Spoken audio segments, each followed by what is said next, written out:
जी ये दरअसल हमारे पास भारतीय जनता पार्टी के प्रवक्ता राजीव जेटली साहब जुड़ चुके हैं। राजीव साहब, सतीश के सिंह साहब का कहना है खिंचाव है, लेकिन जो सहयोगी दल है उनकी तरफ से सीट बंटवारे के बाद जिस तरीके का बयान आया, और आप चाहे उपेंद्र कुशवाहा जी का बयान देख लीजिए, चाहे मांझी जी का बयान देख लीजिए, और उस बयान के बाद 24 घंटे भी बीत गए, सीट तय नहीं हो पाया कौन सी सीट किसके खाते में जा रही है। तो ये कार्यकर्ताओं को तो अच्छा मैसेज जाएगा नहीं।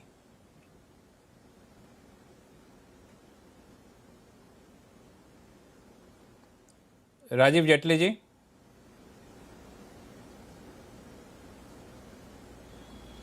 राजीव जेटली जी, मेरी आवाज आ रही है आपको?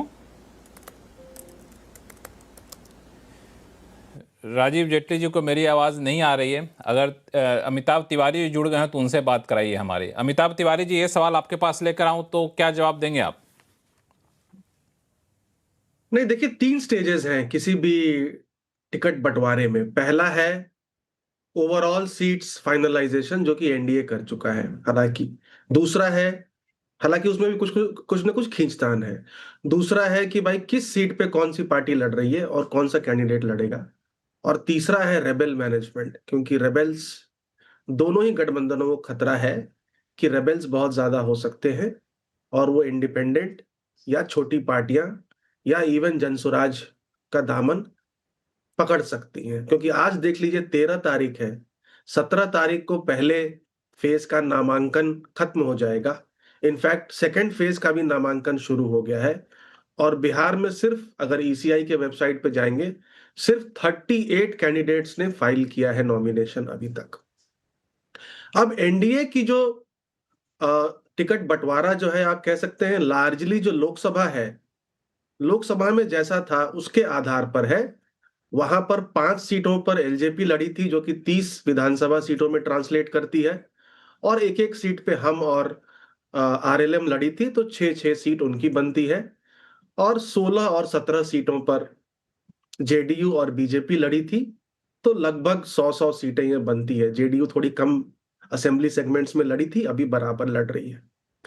अब ये सारा का सारा दोनों ही गठबंधनों में, खास करके एनडीए या महागठबंधन में, सीट वोट ट्रांसफर का इशू रहने वाला है। जो आप बात कर रहे हैं कि भाई जेडीयू और एलजेपी में ट्रेडिशनली एक राइवलरी रही है, क्योंकि नीतीश कुमार ने आते ही महादलित कमीशन जो था उसका रिकमेंडेशन अप्रूव किया, जिसकी वजह से आप देखेंगे कि एलजेपी, जिसको 12% के लगभग वोट शेयर था 2005 में जब वो अपना पहला चुनाव लड़ी थी, उसके बाद उसका वोट शेयर सीधा हाफ हो गया, क्योंकि वो सिर्फ एक पासवान समाज की ही पार्टी बनकर के रह गई।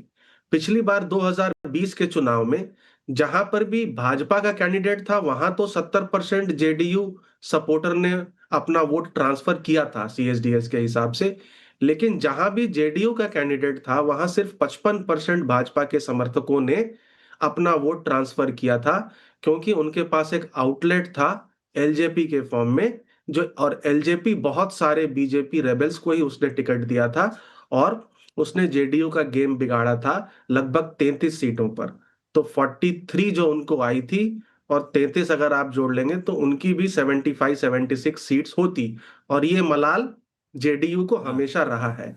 तो इस ये बार भी सवाल लेकर फिर से, हाँ, इस बार भी एक चुनौती होगी। मैं आपके पास दोबारा आऊंगा। भारतीय जनता पार्टी के प्रवक्ता जेटली साहब, राजीव जेटली साहब हमारे साथ जुड़ चुके हैं। राजीव जेटली साहब, मैं एक सवाल लेकर आपके पास आया था, लेकिन आवाज़ नहीं आ पा रही थी।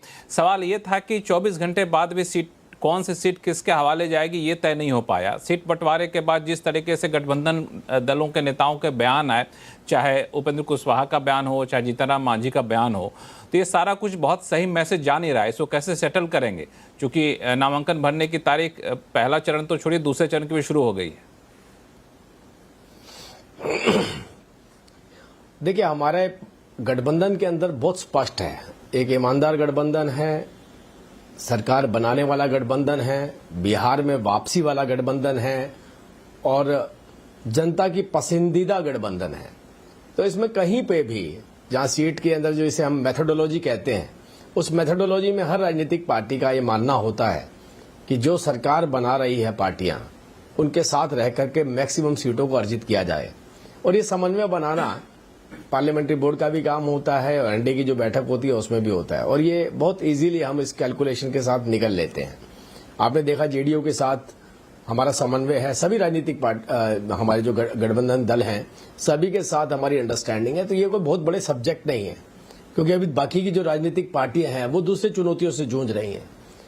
अभी गठबंधन तो बहुत दूर की बात है, सीट शेयरिंग भी बहुत दूर की बात है, वहां तो अभी जवाबदेही हो रही है कि हमने भ्रष्टाचार किया है या नहीं किया है। हर राजनीतिक पार्टी उनके गठबंधन की ये बात देख रही है कि अगली नैरेटिव हमारा क्या होना चाहिए, स्ट्रेटेजी क्या होनी चाहिए, कहीं वापसी उसी बात की ना हो जाए जिस तरीके की हमारी सरकारें चला करती थी। अगर वही जनता को वापस याद आ गया या रिमाइंड करवा दिया गया भारतीय जनता पार्टी द्वारा या एनडीए द्वारा, तो हमारी मुसीबतें बहुत बढ़ने वाली हैं। जिस तरीके से आपने देखा कोर्ट के निर्णय आ रहे हैं आरजेडी के खिलाफ, कोर्ट के निर्णय आ चुके हैं कांग्रेस के खिलाफ, मतलब आज देखिए कि एक तरफ ये मुहिम चल रही है कि हम कितनी सीटें मैक्सिमम ले सकते हैं, ताकि जब भी सरकार जब हमारी बनेगी तो उसमें हमारी ज्यादा भागीदारी है, और दूसरी तरफ जो गठबंधन है वो इस बात की लड़ाई लड़ रहा है जी, अपने कि रडार को अब हमने घुमा अगला दिया जो चुनाव का प्रचार होगा उसको किस दिशा में लेकर।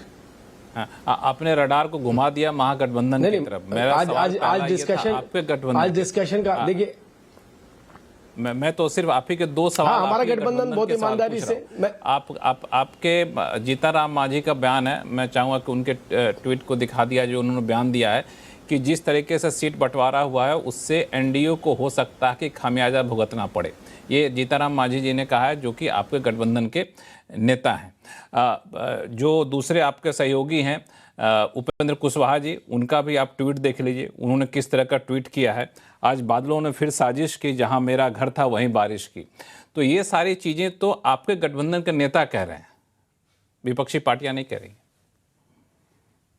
मैं आपकी उसी बात के ऊपर, मैंने थोड़ी देर पहले इस बात के ऊपर एम्फेसाइज किया और आपको बोला कि जहां सरकार बनती हुई नजर आती है, जहां रिपीट होती हुई नजर आती है, वह भागीदारी ज्यादा हो हमारी। ये कौन सा गठबंधन नहीं चाहेगा, कौन सी राजनीतिक पार्टी नहीं चाहेगी।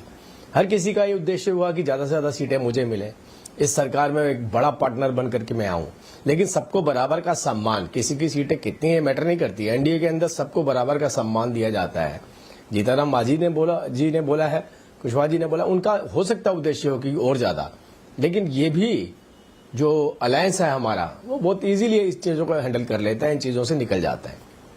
बेहतर तरीके से हमारा सीट बंटवारा हो रहा है, और क्योंकि बिहार की जनता को डिलीवरी देनी है, बिहार की जनता को लीडरशिप देनी है, ऑनेस्ट लीडरशिप देनी है, उसके लिए जो भी हमारा गठबंधन है वो इजीली निकल जाएगा। ठीक है, छोटे से कहीं ना कहीं ये बातें जरूर रही होंगी अलायंस पार्टनर के कि उनकी भागीदारी ज्यादा हो, मुझे लगता है वो भी सॉल्व कर लिया जाएगा। वो भी सॉल्व कर लिया जाएगा। चित्रा बाथम जी, अभी इससे पहले जवाब देते हुए राजीव जेटली ने कहा कि जिस तरीके से कोर्ट के मामले आ रहे हैं, फैसले आ रहे हैं, वो एक तरीके से बताना होगा, जवाब देना पड़ सकता है जनता को, खासतौर से कांग्रेस की तरफ से और महागठबंधन के आपके सहयोगी पर जिस तरीके से अब केस तय कर लिया गया है, फिर चुनाव की तारीख से एक दिन पहले उनको बुलावा आया हुआ है, कोर्ट से हाजिर होना है। तो इस तरह की घटनाएं आपके महागठबंधन की छवि को खराब तो करेंगी, कैसे निपटेंगे इससे? लक्ष्मण जी, आप ही के शो पे बहुत अच्छी तरीके से ये स्पष्ट हो गया है कि भाजपा कभी भी अपने काम पर जनता के बीच जाके वोट मांगती नहीं है। वो दूसरों का काम बिगाड़ के, दूसरों की निंदा करके, दूसरों का तिरस्कार करके, पॉलिटिकल वेंडेटा करके, अब्यूज ऑफ पावर करके, एजेंसीज का भरपूर इस्तेमाल करके ही जनता के बीच जाती है। तो मैं यहाँ पे राजीव जी को थोड़ा यथार्थ से उनका परिचय करवा देना चाहती हूँ कि पिछली बार भाजपा ने 110 सीटों पे लड़ाई लड़ी थी और इस बार उन्होंने अपनी सीटें कम करी है। इसका सीधा सीधा मतलब यही है कि भाजपा ये समझ चुकी है कि बिहार की जनता बदलाव चाहती है। 20 साल जो ये विनाशकाल का दौर रहा है उससे उभर के बाहर आना चाहती है और वोट चोरों को पूरी तरीके से गर्दी छोड़ने पे मजबूर करेगी वो। राजीव जेटली जी। सर, मैं आपकी आज थोड़ी सी कुछ टेक्निकल इशू है, अगर आप रिपीट करें इन्होंने क्या बोला तो मैं इसका जवाब देता हूं। मैं उनके आवाज में कुछ तकनीकी इशू यहाँ पे आ रहे, तो उनके पास दोबारा उनके जवाब को लेकर के हमारे